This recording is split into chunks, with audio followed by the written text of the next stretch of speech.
ठीक है। So now let's discuss electrical power and house hold circuits. ठीक है। So electrical power and house hold circuits, अब इसकी अगर हम लोग बात करें, हमारे घर पे जो पावर आ रही है, ठीक है, let a current I flow through a conductor of resistance R for a time t when a source of potential difference V is applied across its end. ठीक है। तो यहां पर से मेन बात ये होती है that 1 joule of work done is when 1 coulomb of electric charge flows from higher potential to lower potential through a potential difference of 1 volt. ठीक है। तो यहां पर होता क्या है, जब ये सारी चीजों को तुम लोग साइड में रख दोगे तो तुम्हारे को मेन चीज यहां पर क्या समझनी है कि जो हीट है, ठीक है, क्या है, जो हीट है जो उस पर्टिकुलर वायर में फ्लो कर रही है उसका फॉर्मूला क्या होता है, तो वो मैं तुम्हें बता दूं, H is equal to I square R T. ठीक है। I is your current, R is your resistance and T is for the time it is flowing. ठीक है। तो यहां से अगर अपन आगे बढ़े और सीधा डायरेक्टली जंप करें to this electrical power portion, so power is the rate of doing work, it is the work done और energy consumed in 1 second. In an electrical circuit we define power as the rate at which electrical energy is supplied by the source. So power को हम ऐसे समझ सकते हैं, energy supplied divided by time, so W divided by T which is basically equal to what, VIT। ठीक है, यही हमने निकाला था, वर्क डन, ठीक है, energy supplied sorry, by T, so ये आ जाएगा VI के बराबर। तो ये एक बहुत ही इंपॉर्टेंट फॉर्मूला बन के आता है and it's very important, P is equal to VI। ये फॉर्मूला न्यूमेरिकल्स में यूज होगा, so it is very important, इसको एकदम अच्छे तरीके से याद रख लो। भैया ई बुक गिफ्ट कर दो, पैसे नहीं हैं भाई तो फिर हमारे पास में पैसे कहां से आएंगे यहाँ पूरे क्लैरिफाई नॉलेज को चलाने के। कोर्स में तो हम वैसे ही तो पूरा यहाँ पढ़ा रहे हैं, कोर्स में हमारे बच्चे उतने पढ़ नहीं रहे, हमसे 50 बच्चे पढ़ा रहे हैं। अगर हम ई बुक ही नहीं बेचेंगे तो हमारा ये पूरा ऑर्गेनाइजेशन भैया चलेगा कैसे? We are more than 40 peoples in this company. हम वो ई बुक के सहारे 2 महीने जीवित रहेंगे। अभी मैं तो कुछ 1 रुपए नहीं कमा पाऊंगा, उन्हें तो पे करना है मुझे, चच्चा क्या बात कर रहे हो? Yes, so you guys can just, अब मैं हटाओ भाई, इस बार ई बुक को प्रमोट ही नहीं करना है इस वीडियो में, हट। हाँ, यस। सो पावर के लिए तुमने जैसे अभी देखा था P is equal to VI, एक और फॉर्मूला याद रख लो that P is equal to VI, it is also equal to V square by R। ठीक है।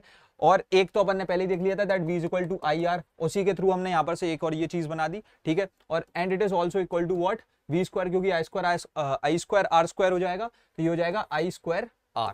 ठीक है, समझ गए? Yes. So now this units of electrical power, so the SI unit of power is what, ठीक है, और joule पर second, 1 what is the power consumed, ये सब अपन जानते हैं, और ये सारी यूनिट्स अपन ने वर्क पावर एनर्जी में कवर कर ली थी।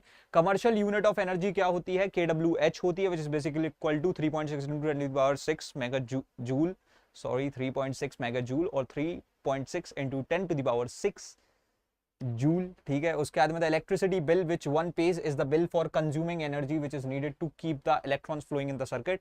उसके बाद में power rating of common electrical appliances, तो ये क्या होती है? An electrical appliance such as an electric bulb, geyser और heater is rated with power and voltage. ठीक है।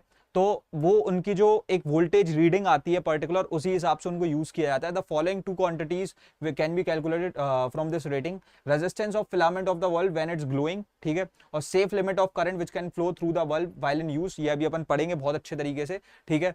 और ये फॉर्मूला इतना इंपॉर्टेंट है नहीं, उसके बाद में आगे बढ़ते हैं। So the safe limit of the current through the filament of the bulb is I is equal to P/V। तो ये power rating divided by voltage supply से हम बेसिकली डिवाइड कर देते हैं उसको, पावर को, तब हमको मिल जाती है। अब उसके बाद में house hold consumption of electrical energy, तो वो कैसे होता है? वो कुछ इस तरीके से होता है that the electrical energy consumed by an appliance, ठीक है, the electrical energy consumed by an appliance, ये हम कैसे निकालते हैं कि भैया वो KWH में एनर्जी को यूज करेगा। ठीक है। उसके बाद में जो भी कॉस्ट चल रही होगी KWH की, 1 KWH की, जैसे मान लो 5 रुपए चल रही है, मैं पूछ रहा हूं, चलो बताओ बिल कितना बनेगा? अगर मान लो 1 KWH चल रहा है 12.5 रुपए का, तो 200 KWH अगर यूज हुआ है तो कितना बिल बनेगा बताओ? बट वी यूज्ड 2,500 बनेगा। ये बड़ी इंटरेस्टिंग सी बातें कर रही है भाई ये लड़की, क्या कह रही है? Sir what we used V is equal to IR। अरे भैया V is equal to IR जब बोला गया था उसमें ये बोला गया था that the temperature and the physical conditions being constant for the conductor, और लाइक जिसमें रेजिस्टेंस ऑफर हो रही है, तो यहाँ कौन सा कंडक्टर आ रहा है? एक वायर की बात हो रही है, उसमें है तो कांस्टेंट ही ना, उसी हीट को तो कैलकुलेट करना है, बिकॉज जितने भी टाइम के लिए फ्लो करेगा वो हीट किस वजह से आ रही है। यहाँ पर बात वो नहीं है कि हीट चेंज कर रहे हैं या कुछ कर रहे हैं, इट्स अबाउट कि उसकी वजह से कितनी हीट मिल रही है, हम तो ये कैलकुलेट कर रहे हैं ना।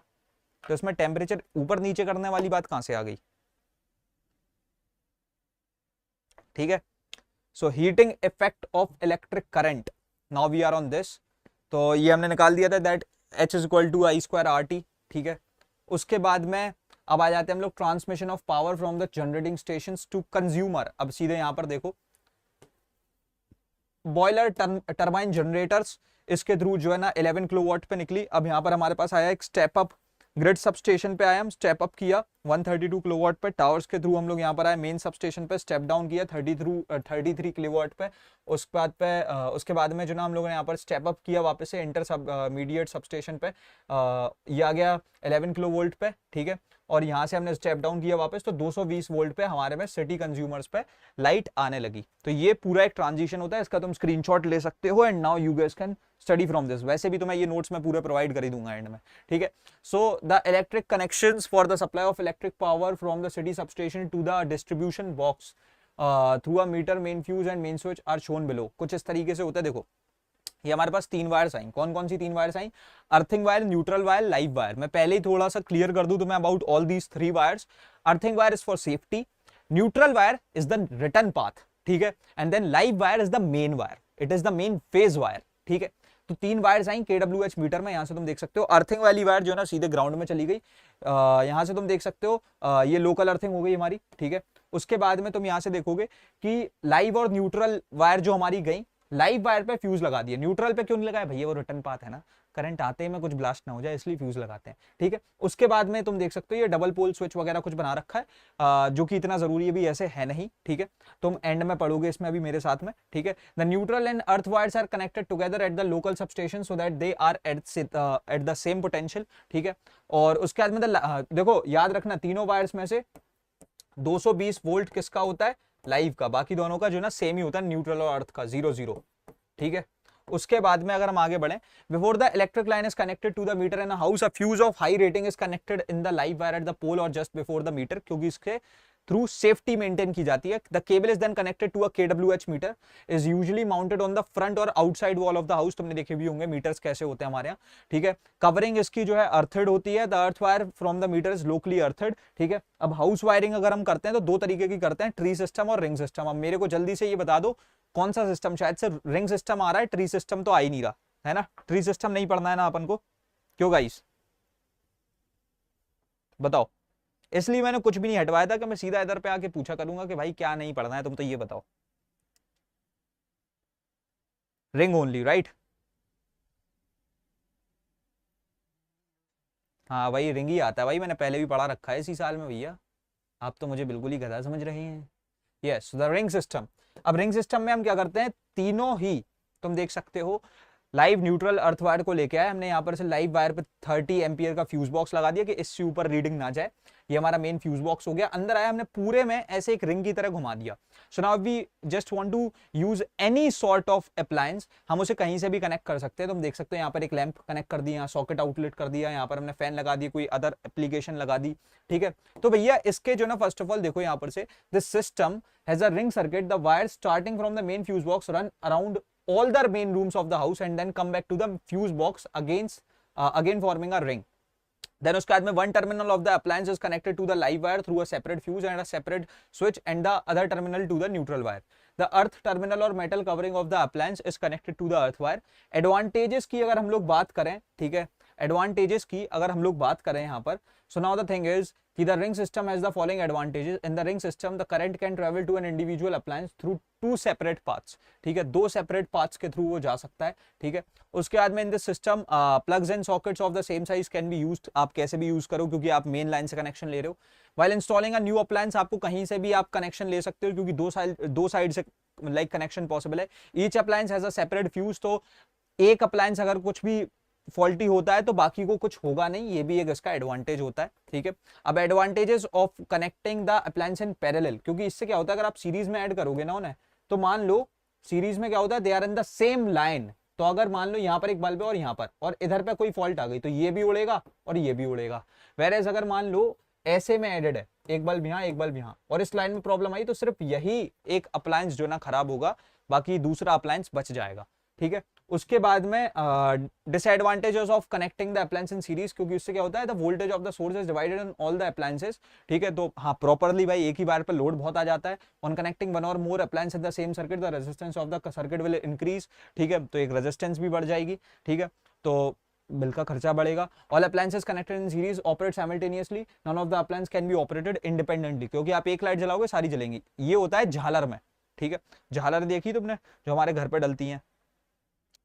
उसके बाद में अगर हम आगे बढ़े, सुनाओ fuse, what is this fuse? Fuse होता है एक सेफ्टी डिवाइस, ठीक है, जिसमें तुम अगर यहाँ पर से देखते हो तो ये एक पोर्सलिन होल्डर है, यहाँ पर ये जो ना इसका एक मेटल पोर्शन है जिसके अंदर से एक लाइव वायर गई हुई है, ठीक है, यहाँ पर से ये कनेक्टेड होता है, और अगर कहीं से भी ज्यादा करंट आ जाता है मोर देन द रीडिंग, तो ये मेल्ट कर जाता है और कनेक्शन को ब्रेक कर देता है और अप्लायंस को बचा लेता है। फ्यूज तो 20 रुपए का आना है तो चेंज हो जाएगा, लेकिन अप्लायंस अगर लाखों रुपए का था तो वो बच जाएगा, ठीक है।